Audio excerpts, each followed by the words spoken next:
رمضان المبارک کے اچانک گزر جانے کے بعد میرے دل میں خیال آیا کہ میں اس بابرکت مہینے میں کوئی بڑا متقی اور پرہیزگار نہیں رہا۔ نمازوں میں توڑ پھوڑ، مثلاً کچھ پڑھیں کچھ چھوڑ دیں، تراویح سے تو بالکل منہ پھیر لیا، اور روزے الحمدللہ سارے چھوڑ دیے، تو اس مہینے کی سعادت تو بالکل حاصل نہیں کی۔ تو خود سے یہ عہد کر لیا کہ آج کے فوراً بعد میرا ہر کام خلق خدا کی مدد اور ہر لمحہ عبادت میں گزرے گا، یا گزارنے کی کوشش ضرور کروں گا۔ کچھ دیر گزری تھی کہ دروازے پہ کھٹکھٹ ہوئی۔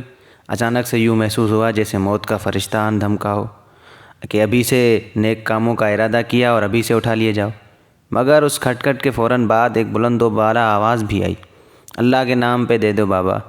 دل کو تھوڑی تسکین ہوئی اور سوچا کہ ابھی تو عہد کیا ہے، ابھی سے نیک کام کروانے کے لیے چن لیا گیا، خیر اب عہد کر لیا ہے تو اسے پورا کرنا بھی ہوگا۔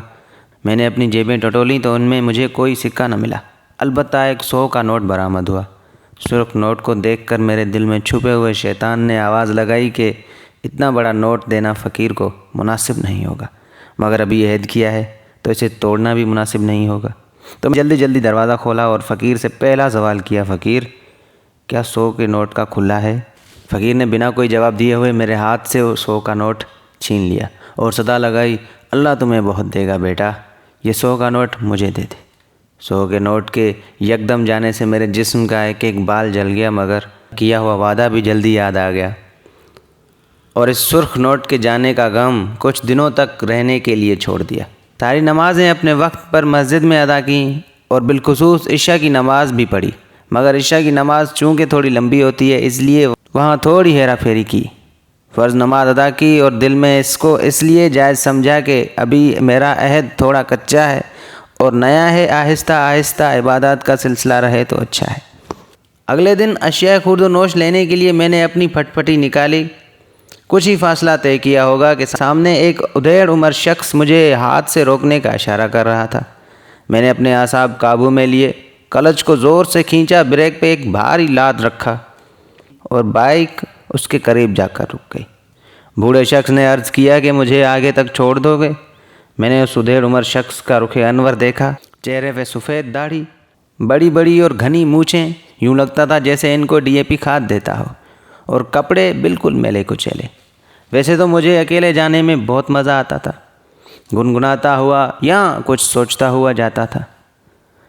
خیر اب عہد کیا تو اسے پورا کرنا ہے، یہ بھی ایک نیک کام تھا، تو میں نے اسے اپنی بائک پہ بٹھا لیا اور جانب منزل چل دیے۔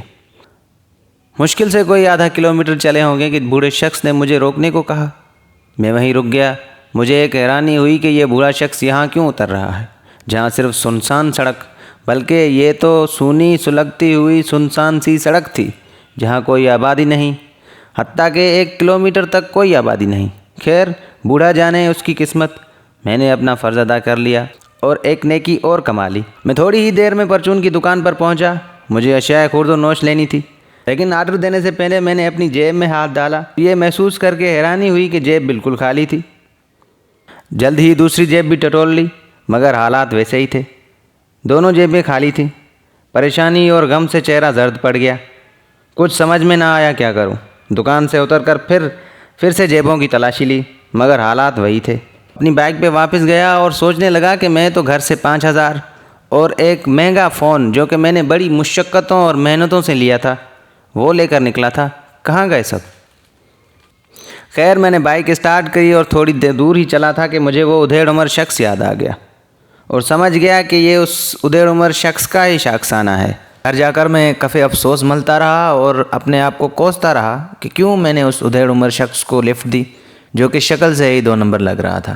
پورا دن افسردگی اور مایوسی میں گزرا، نمازوں کا وقت جاتا رہا اور میں ایک ہی جگہ بیٹھا اپنے آپ کو کوس رہا تھا اور یہ سوچ رہا تھا کہ اب اشیاء خورد و نوش کہاں سے لاؤں گا۔ وہ کسی نے سچ کہا ہے کہ نیکی کی راہ میں مشکلاتیں بہت ہوتی ہیں، تو میں نے وہیں بیٹھے ایک اور عہد کیا کہ جب تک میں ان مشکلات کا سامنا کرنے کے لیے مکمل تیار نہیں ہو جاؤں تب تک نیکی کی راہ میں نہ جاؤں گا۔ اس لیے نیکی ضرور کریں، مگر تھوڑا سوچ سمجھ کر۔